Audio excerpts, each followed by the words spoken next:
All right, what's up, guys? Him is another horror movie to come out in 2025. This movie has really only been getting a lot of buzz because of the fact that Jordan Peele's name is attached to it. He produced it. His production company, Monkey Paw Productions, is attached to this film. So it has been going crazy on social media. The marketing, the trailers look pretty out there. They look pretty crazy, something that almost you've really never seen before. Just from the short imagery that we get from the trailer, it just kind of captures your attention, and the premise, the overall plot that we get, from the synopsis, it's very intriguing. But does this movie live up to the promises that we expect? I don't think so. So this movie is directed by Justin Tipping. I'm not too familiar with what he's done before, but it's also starring Marlon Wayans and Tyreek Withers as our two main characters. And basically, we just have a football horror, basically is what it is.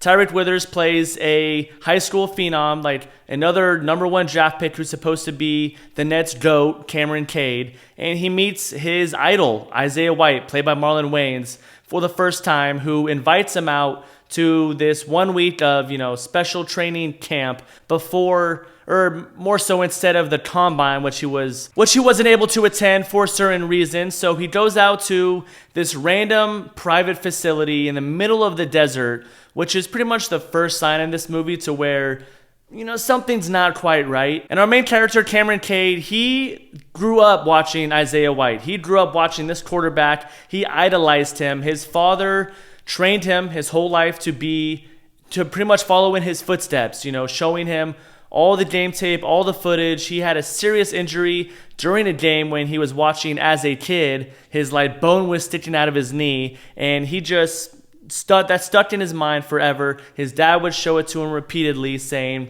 "This is what real men do. This is how real men work." And he basically dedicated his whole life to that. So when he got a call from his agent saying that Isaiah White wants you to come to his facility, work with you for 1 week before the combine, instead of the combine, to see if this team will draft you, to see if you can take in my footsteps or follow in my footsteps, how could he say no? And just right off the bat, a bunch of weird things happen. A bunch of red flags are going off everywhere, and he just is so blindsided by the fact that this is his idol. How much is he willing to sacrifice? He's willing to do anything he can to basically make it to the league. In this movie, it's not the NFL, it's called the USFF. They don't ever say what it stands for. United States Football Federation, I have no idea. But anyways, he's trying to make it to this league, and he's blinded by the fact that his idol wants to work with him. But man, this movie is just really just full of random ass sequences, random ass scenes that just hammer home the same idea of how much are you willing to sacrifice, what are you willing to do. And the plot that we're promised, the premise of this movie is very promising. The concept is pretty creative, it's new, it's fresh, but they just don't really do anything with it. I'm telling you, literally nothing happens in this film. From beginning to end, it is the same story, it is the same old song and dance. And it gets tiring, it gets old. And as the movie goes on, it just gets more strange, more random, and you're just sitting there watching it like, what the fuck is going on?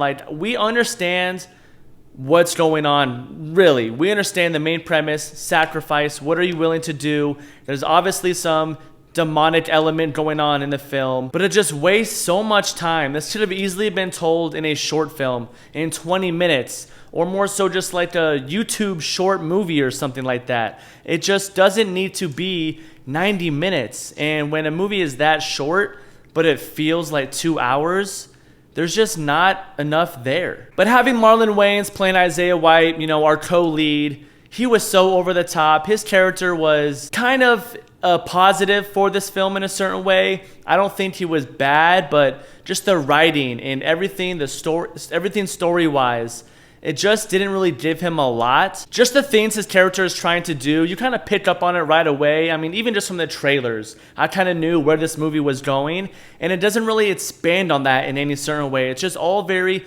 surface level. But then we have Tyreek Withers as Cameron Cade, our main character. I thought, this dude's a good actor. I don't think he did a bad job in any way, but once again, the script just doesn't do their character justice. It's just him put in a bunch of random situations where he's scared, he's seeing things. Marlon Wayans' character is just doing a bunch of out-of-pocket shit where he's so confused and doesn't know what the fuck's going on. But once again, his character is just blinded the whole movie because of how much he idolizes Isaiah White, how much he wants to be the next GOAT. He's willing to brush aside all this random, weird, demonic shit that's kind of going on in the background, and it's just not good. It really just feels like Justin Tipping, he was a co-writer on this as well, along with two others. It feels like they had a great story, once again, a great concept, and they just couldn't execute it very well. They just couldn't go past what the concept was in order to make it a 90-minute film. In order to draw an audience to their story and connect with it, it's just very, very basic. And I hate to say that, but it's just essentially mediocre at best, because this movie had a lot of potential. I do think, though, that Justin Tipping in his directing style is very unique. There's a lot of crazy imagery, a lot of weird visuals that we get in this film that kind of make it a little worthwhile, kind of make it a little interesting, but that's definitely not enough to make this movie good, to make this movie even average. But definitely one thing I will say is this movie is definitely unique in the visual department. The cinematography is pretty good. This movie definitely looks visually appealing. And Julia Fox is in this as well, playing Elsie White, Isaiah's wife, and her character also is just very strange. I mean, I just don't understand what they were really going for. She's kind of in it more in the third act. You kind of get what her character's supposed to be, but it's just not fleshed out. It's just not really anything there. There's no substance. And by the end of the film, the last 5 or 10 minutes or so, when you kind of figure out, or when they eventually reveal what's really going on, it's not a shock. It's not like, oh fuck, like you expected it, you knew it. Even in the trailer kind of shows you one of the last shots in the film. It does get a little crazy. You're kind of like, okay, I'm kind of into this a little bit, even though I expected it, but they kind of don't really go that extra mile, even in the ending. I also think the editing and the pacing in this kind of doesn't help the mediocre script, because it just bounces around. By the time the last scene ends, or by the time the last scene comes, you're kind of like, okay, wait, like you're trying to remember the last scene, because it just takes such a weird leap from this scene to the ending scene to the last 5 minutes or so. You kind of almost feel like you're missing something. But no, it's just the pacing, it's just the editing. It's just not very well done. It's just such a missed opportunity because of how awesome the concept is. What does it actually take behind the scenes to be the GOAT, to be the greatest of all time? But unfortunately, this movie fumbles the bag. So yeah, overall, there's really not much to say other than what I just absolutely said. I didn't really enjoy this movie. It completely missed the mark for me. I wish that it didn't. I wish I did say this was a great horror film mixed with a sports movie with horror, but it's just not. The script is mediocre. I do think Marlon Wayans and Tyreek Withers did a pretty good job, but the writing is just honestly just terrible. So yeah, I would definitely skip this. Wait till it comes on streaming, maybe when you're bored one night, nothing else to watch.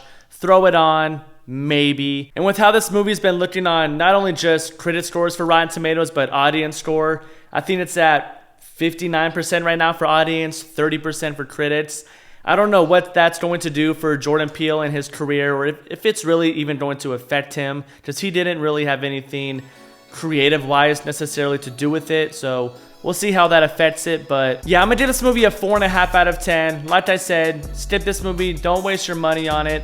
I hate to say that because I always want to support movies. But as always, I appreciate you guys for watching. My name is Zach. Like, subscribe, comment. Later.